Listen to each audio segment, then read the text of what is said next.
encourage people to come in on day one and say, if you want to get divorced, you're going to have to make out a case for the other person who's been involved. It doesn't matter, because if you move to a non-fault-based divorce, then all that happens is the fault shifts to who should get custody. Entertaining anyone at the table, it is decent to present him with meat. Undertake not to help others undesired. Undertake not to help others undesired by the master. If you soak bread in the sauce, let it be no more than what you put in your mouth at a time, and blow not your broth at the table, but stay till it cools of itself. Put not your meat to your mouth with your knife in your hand, neither spit forth the stones of any fruit pie upon a dish, nor cast anything under the table. It's unbecoming to stoop much to one's meat. Keep your fingers clean, and when foul, wipe them on a corner of your table napkin.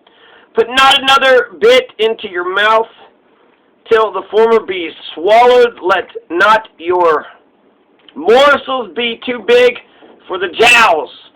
This is it. This completes all the manners for civility and decency. This is George Washington, Jesuits. Doesn't really matter. The ideas are, let's, have a higher standard, a threshold for how we treat each other and interact with one another. And there's a debate between, do you want people telling the truth or do you want people to have manners? And I think that there's an argument to be had for both. If we didn't have manners, fuck, we'd be, just everybody just dropping a butt. Hey, it's like, that's too much. So manners to get along with one another, but we also need, the truth tellers, too, because you have to live in reality, and you got to live in. But if you're overweight, you don't want to hear that like every second of the, hey there, you fatty, fat fuck, fuckity, fat fuck, you greasy, fat fuckity, fuck. That's the truth, but it's like, you want to go jogging with me, or you just want to kind of sit here and just kind of keep pointing out my, obesity, huh?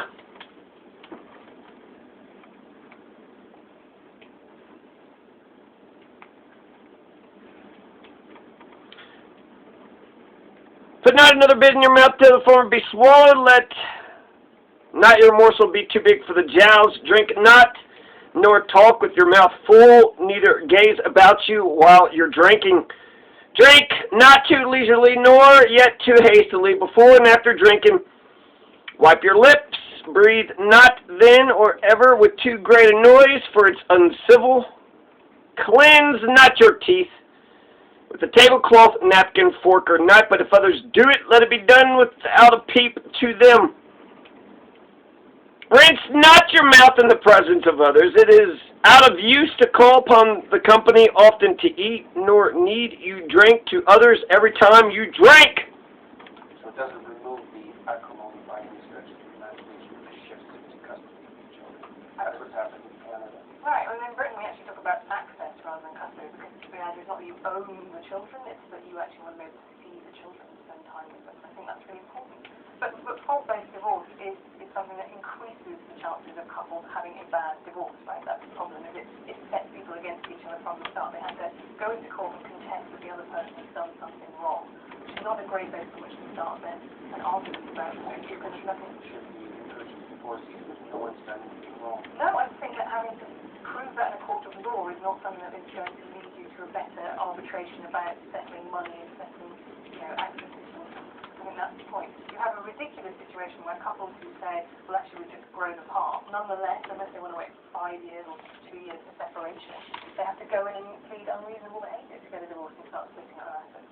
That's the joy of no-fault divorce, is that you don't have to make those complications. You can simply say, our marriage is no longer working, and part ways without going to all of that from it. The better of your brothers, not in the company of your betters, be not longer in eating than they are. Lay not your arm, but only your hand upon the table. It belongs to the chiefest in company to unfold his napkin and fall to meat first, but he ought then to begin in time and to dispatch with dexterity, that the slowest may have time allowed him. Be not angry at the table, whatever happens, and if you have reason to be so, show it not. Put on a cheerful countenance, especially if there be strangers, for good humor makes one dish of meat a feast.